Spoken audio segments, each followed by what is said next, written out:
Welcome to the East Coast Conservative Podcast.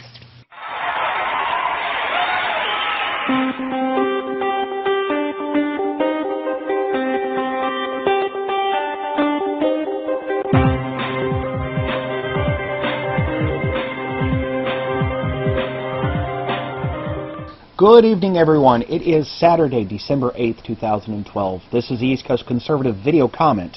My name is Hatton Humphrey, and I thank you for watching.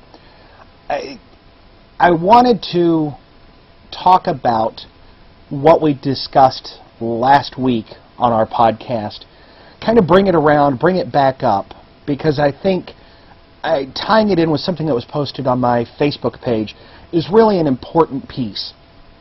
On episode 258 of the podcast, we had a new caller by the name of Naj call in from Georgia, and he and I don't agree politically, but we were able to have, all of us really, because it was more than just the two of us on the call, have a good, well-reasoned, decent conversation about what's going on in the country and where things need to go fiscally, maybe not socially, but as a country.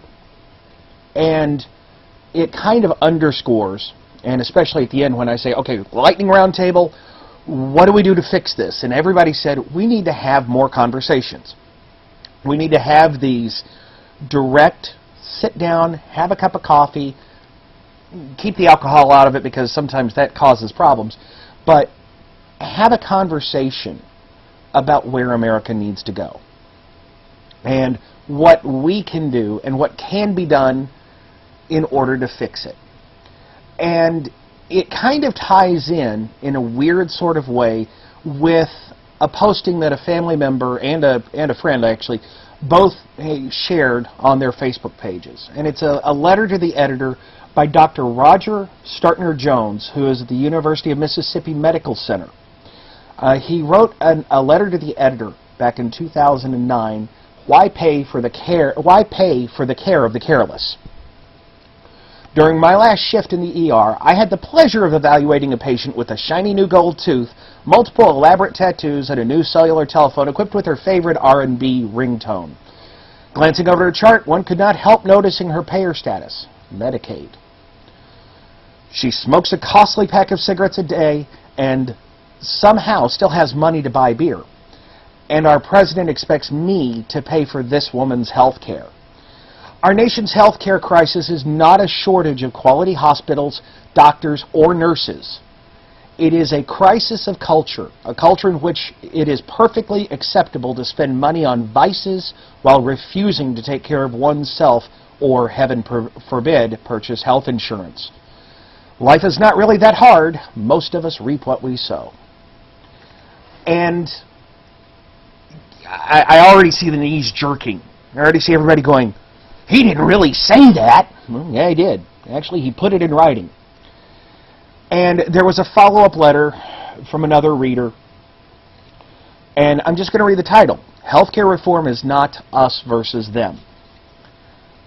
And I want to start this conversation not just about healthcare, but about the culture of us versus them. If you look since 2000, maybe 2004, but definitely 2008, the political conversations have been two parties, both of them doing this. And the word compromise or conversation is completely absent from the realistic dictionary that they operate from. You see it on both sides of the spectrum. I mean, look at the conversation that we've had about the fiscal cliff.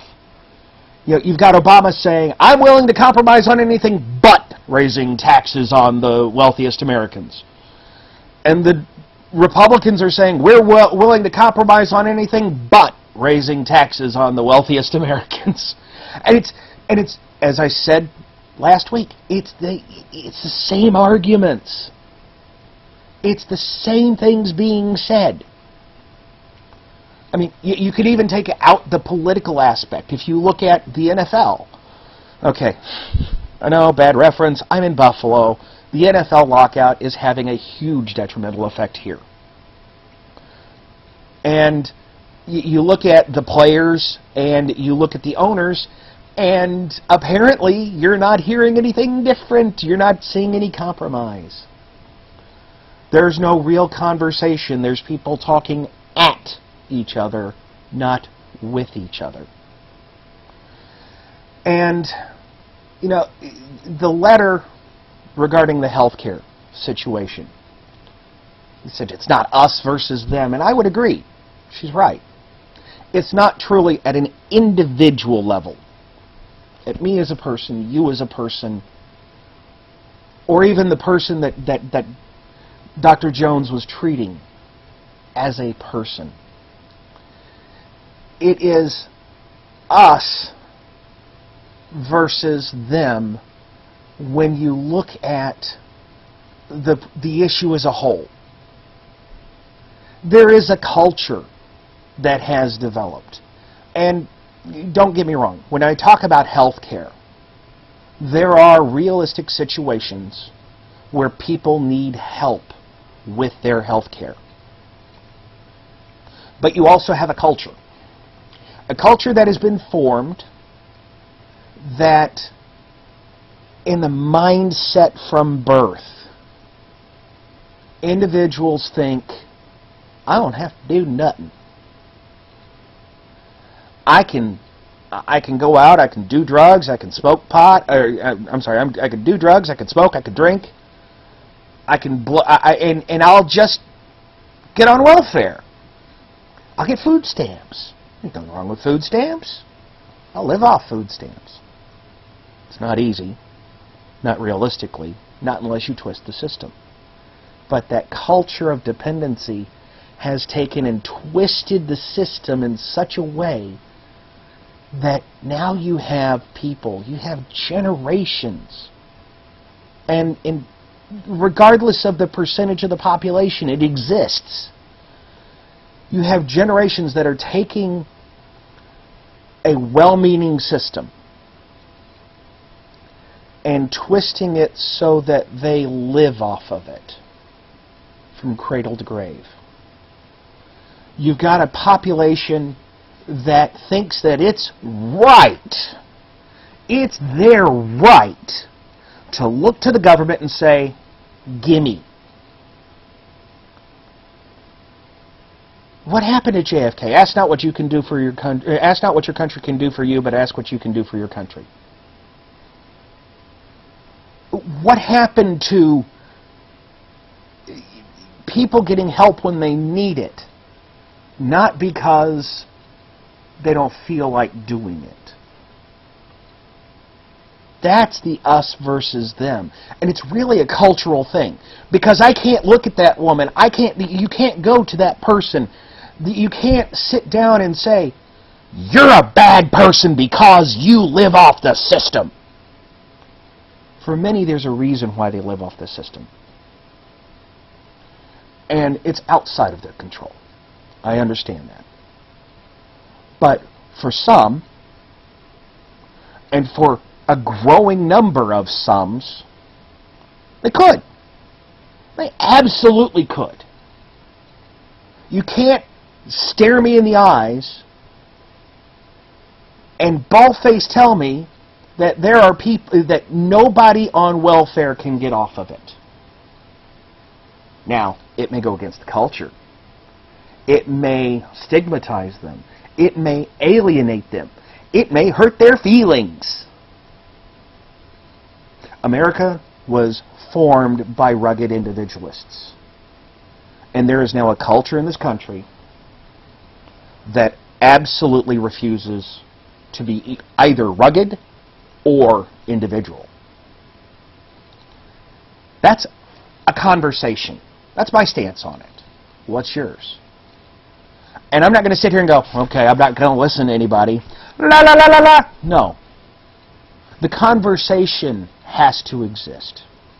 So I ask you, I challenge you, make video responses Tell me I'm wrong. Tell me I'm right. But let's have the conversation. And if you like what you heard, even if you didn't, we have this conversation every week. We have a podcast that we record every Sunday night that you can join in on. For information, visit the website at eastcoastconservative.com. And we also have Twitter and Facebook. So I thank you for watching. If you liked what you saw, even if you didn't, I invite you to join us Sunday nights at 8:30 Eastern, or post a video response, however you feel. And if you didn't like what you heard, well, you know what? You might hear different words in a different order. Thanks a lot for watching, everybody. Have a good night.